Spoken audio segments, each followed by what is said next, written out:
فوج کے مطابق، ہمارے DG ISPR کے مطابق اور ہمارے جو ادارے ہیں ان کے مطابق جس طرح سے یہ پاک فوج کی بھاد اڑا رہے ہیں، پاک فوج کے خلاف یہ کام کر رہے ہیں، تو پاک فوج کو کس طرح سے یہ اتنا زیادہ بدنام ان کے مطابق کر رہے ہیں، اس کی وجہ یہ ہے کہ یہ فوج کے اندر ہیں، اندر کی چیزیں جانتے ہیں، اور یہ جس طرح سے تحریک انصاف کے حوالے سے شہباز گل اور بیرسٹر شہزاد کو بہت کچھ پتا ہے، اسی طرح سے ان کو فوج کے حوالے سے بہت کچھ پتا ہے، اور اس کو وہ استعمال کرتے ہیں فوج کے خلاف کردار کشی کے لیے یا پھر حرز سرائی کے لیے، اور ان کو اس بنا پر سزائیں بھی ہو چکی ہیں۔ تاہم ان کے بیانیے کو دیکھا جائے تو ان کا بیانیہ مضبوط ضرور ہے، اس کی وجہ ہم نے آپ کو بتا دی۔ جیسا کہ DG ISPR صاحب کی طرف سے کہا گیا تھا، انہوں نے کہا تھا کہ بیانیے میں یہ اخیر کر دیتے ہیں، کس طرح سے یہ ساز لگاتے ہیں، کس طرح سے کہتے ہیں کہ آواز کو اونچا ہونا چاہیے، دھیما ہونا چاہیے۔ ان کا اشارہ ایک تو BLA کی طرف تھا اور ان کا اشارہ ان کی طرف بھی تھا۔ جس طرح سے تحریک انصاف والے رجیم کے خلاف بات کرتے ہیں، وہ کہتے ہیں کہ ہم فوج کے خلاف بات نہیں کرتے، لیکن جنرلوں کے خلاف وہ ضرور بات کرتے ہیں، نام لے لے کے جو باہر بیٹھے ہوئے وہ بات کرتے ہیں۔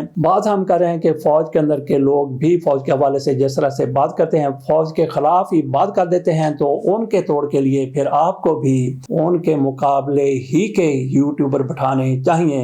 ان لوگوں سے وہ کام نہیں ہو سکتا جن کو لوگ فوج کا ٹاؤٹ کہہ دیتے ہیں، جیسے راوی ہو گیا، جیسے منصور علی خان صاحب ہو گئے، جیسے کامران شاہد ہو گیا، اور آسمہ شیرازی صاحبہ کو بھی کچھ لوگ ایسا ہی کہتے اور سمجھتے ہیں۔